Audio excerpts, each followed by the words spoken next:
Body language में ही एक हाथों का और आर्म्स का, यानी आर्म्स और हैंड्स का भी बहुत बड़ा रोल होता है, जो हमारे जेस्चर्स को शो कर देते हैं। बोले गए शब्दों के साथ हाथों की भी बड़ी भूमिका होती है। पब्लिक स्पीकर, कंडक्टर और एक्टर, ये सभी लोग इस बात की इम्पोर्टेंस को अच्छी तरह से समझते हैं। जो माइम आर्टिस्ट होते हैं वो जेस्चर से ही अपने आप की सारी चीज़ें कह देते हैं। जब हम कहीं घूमने जाते हैं जहाँ पर हमें वहाँ की लैंग्वेज नहीं आती, तो वहाँ पर भी हम हाथों की भाषा बोल के काफ़ी कुछ कह देते हैं। कुछ बताती हूँ, अलग अलग पॉइंट्स हैं आर्म्स के। Your arms hang loose with the back of your hands.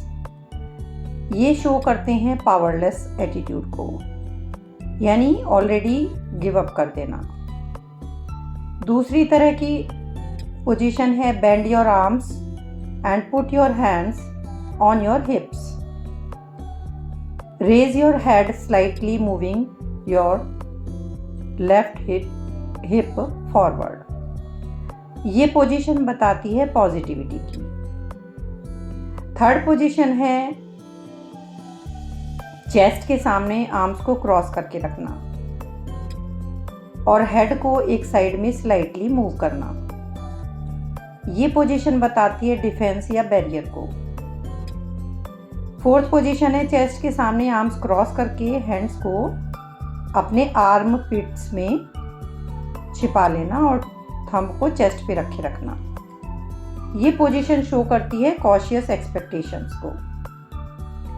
Although upright thumb strength भी शो करता है।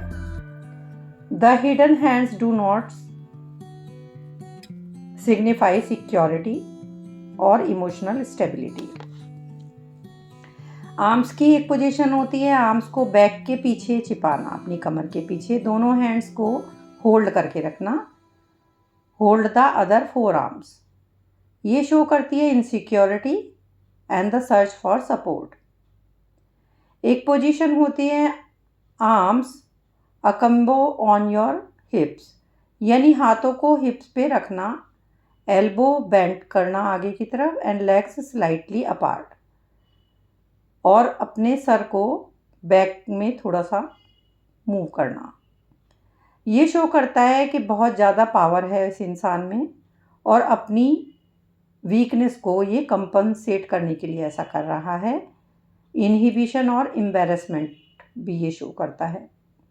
हैंड्स के कुछ मूवमेंट्स हैं और उनके कुछ मीनिंग्स होते हैं। लाइक लेफ्ट हैंड को इमोशनल हैंड माना जाता है। थर्ड फिंगर जो इसकी होती है वो डायरेक्टली हार्ट से कनेक्टेड होती है। जो लोग शादी के लिए अपना ये हैंड ऑफर करते हैं वो ओपन और ऑनेस्ट होते हैं। Right hand is regarded as proper hand. Right hand को ऊपर से नीचे मूव करना डोमिनेटिंग माना जाता है। It is a stopping and blocking signal. Hands की कुछ पोजीशंस होती हैं। ओपन हैंड्स क्या सिग्निफाई करते हैं? जो लोग अपने हाथ की हथेलियों को दिखाकर अपनी बात रखते हैं, इसका मतलब है कि वो दूसरों को ट्रस्ट करते हैं और उनकी बात की भी, उनकी ओपिनियन की भी वैल्यू करते हैं। कवर्ड हैंड्स क्या शो करते हैं? द बैक ऑफ वन और both hands raised against others is a way of concealing feelings and covering insecurity. ये अपनी फीलिंग छिपा लेते हैं और हम ऐसे पर्सन तक पहुंचने की उम्मीद भी नहीं कर सकते, यानी वो अप्रोच से बाहर है पर्सन हमारे। He is difficult and keeps his distance. दूरी बना के रखता है वो। क्लिंगिंग हैंड्स क्या शो करते हैं? जो लोग कंफ्यूज होते हैं, इनसिक्योर होते हैं, जिनको सपोर्ट की ज़रूरत होती है, वो हैंडबैग, फाइल्स या टेबल्स या आर्म रेस्ट टेबल की पकड़े रहते हैं। ये लोग प्रेजेंट सिचुएशन से डरे हुए होते हैं और वो जो सिचुएशन है उससे कोप अप करना नहीं जानते। ट्विस्टेड हैंड्स की पोजीशन क्या कहती है? ट्विस्टेड हैंड्स शो करते हैं कि वो कॉम्प्लेक्स पर्सनैलिटी वाले पर्सन हैं। ट्विस्टेड हैंड्स का मतलब ये भी होता है कि उनकी इमोशनल लाइफ काफ़ी डिफ़िकल्ट है। तो ये हैंड्स की कुछ पोजीशन है। इसके बाद फिंगर्स की पोजीशन भी एक अलग मीनिंग लिए हुए होती हैं। क्लेंच्ड फिस्ट यानी मुट्ठी भींचना, फिंगर्स से टाइटली फिस्ट पकड़ के रखना, ये बहुत फोर्सफुल होता है। हमेशा पॉजिटिव या नेगेटिव मीनिंग ये लोग डिनोट करते हैं कि मेरे ज़्यादा नज़दीक मत आना। इनमें फिज़िकल ब्रॉल शारीरिक झड़प तो इस तरह के लोगों में नहीं होती, लेकिन ये लोग वर्बल फाइट कर सकते हैं। अपवर्ड थंब यानी अंगूठा ऊपर की तरफ दिखाना, अपवर्डली, ये शो करता है अथॉरिटी, थम्स अप, या फिर एनकरेजमेंट भी शो कर सकता है थम्स अप करना। अपवर्ड इंडेक्स फिंगर दिखाना क्या शो करता है? गालों के बीच में उंगली रखना, यानी सेल्फ ओपिनिएटेड लोग ऐसा करते हैं। ये स्ट्रिक्टनेस भी शो करते हैं, लाइक जैसे टीचर्स वगैरह होते हैं कि वो लोग दूसरों से ज़्यादा जानते हैं, इस तरह से। समटाइम्स स्टॉप द कॉन्वर्सेशन, वो बातचीत को रोक देते हैं बिना अपनी फिंगर हटाए।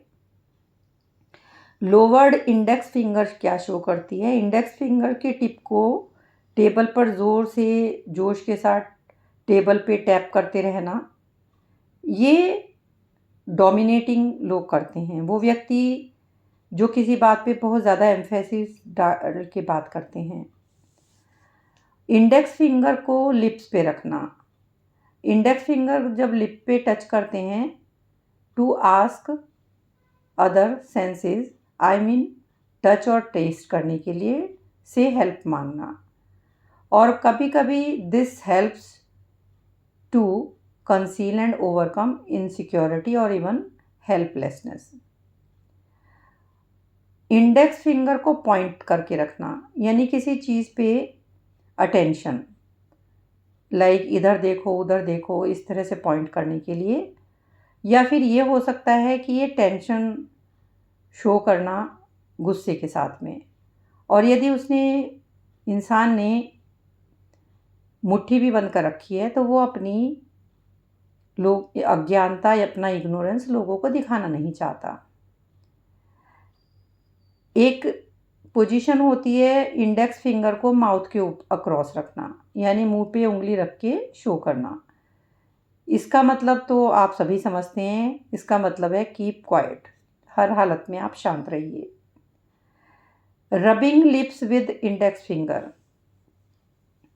फिंगर से होठों पे रगड़ना, ये साइन है एक बिग लाई का। बच्चे जब झूठ बोलते हैं वो अपने पूरे हाथ से माउथ को छुपा लेते हैं, but instead of the whole hand, adult क्या करते हैं, सिर्फ फिंगर से रब करते रहते हैं। इंडेक्स फिंगर को माउथ में डालना, जब बच्चे ऐसा करते हैं, इंडेक्स फिंगर को माउथ में डालते हैं, तो वो तो नॉर्मल है। लेकिन यदि बड़े लोग ऐसा करते हैं तो ये बहुत ही बचकाना लगता है। ये सिंप्लिसिटी, इग्नोरेंस और इवन स्टुपिडिटी शो करता है। यदि बॉडी रिलैक्स्ड है, तब यदि स्पॉन्टेनिटी इसको करते हैं तो it indicates a threat perceived.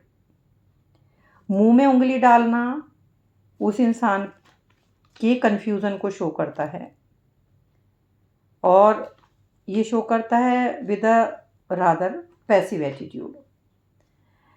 Index finger tips मिला के रखना, मीटिंग करना उनकी आपस में इंडेक्स फिंगर की। तो finger tips come together in a point, a kind of arrow के रूप में पॉइंटिंग करना। This gesture is often used by self confident people with a tendency towards arrogance. Next है pressing the finger tips together, finger tips को press करना। Here we face a compromise, somebody is obviously trying to contact others in order to reach a balance। लेकिन यदि thumb और index finger एक साथ press करें, सभी फिंगर्स खुली हों, this is an attentive pose. एक होता है फिंगर टिप्स को रब करते रहना। All finger tips are pressed and nervously rubbed together. तो ये शो करती है फियर को, यानी किसी को कन्फ्रंट करने का डर। एक क्लैप्स्ड हैंड होते हैं, यानी कस के पकड़ने वाला। ये जेस्चर शो करता है defence, defence and defence. Clasping the hands create a barricade and every finger becomes a symbolic weapon. तो ये हैंड्स और फिंगर्स के कुछ सिग्नल्स हैं जो हमें समझ आ जाते हैं उस व्यक्ति की पोजीशन देखने के बाद। नेक्स्ट एपिसोड में मैं आपको वॉकिंग यानी चलने के कुछ डिफरेंट एटीट्यूड्स के बारे में बताऊंगी।